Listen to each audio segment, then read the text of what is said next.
This is Frank. He works out of North Carolina and may not seem like a normal missionary. That's because he's not. He likes to describe himself as a media strategist. Yeah, that's a good idea. Yep, that's very commonly how I do it. Frank works some odd hours as he helps teams in time zones all over the world.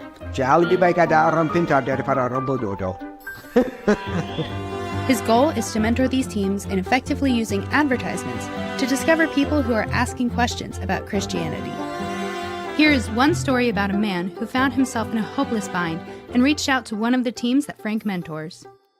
There was a guy in South Asia, and the guy's name is, I'm going to just call him Tank. He had a job in the Middle East. When he got there, he began to realize that he'd been bamboozled, that he really didn't have a job, and he was arrested. And he was totally freaked out because he paid a lot of money to get there.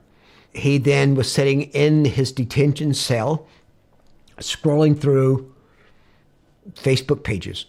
He basically saw an ad that he could have hope in his relationship with Christ. And if you want to know more, contact us. So he contacted the office back in the South Asia country saying, I'm actually hopeless right now. I'm in a bind.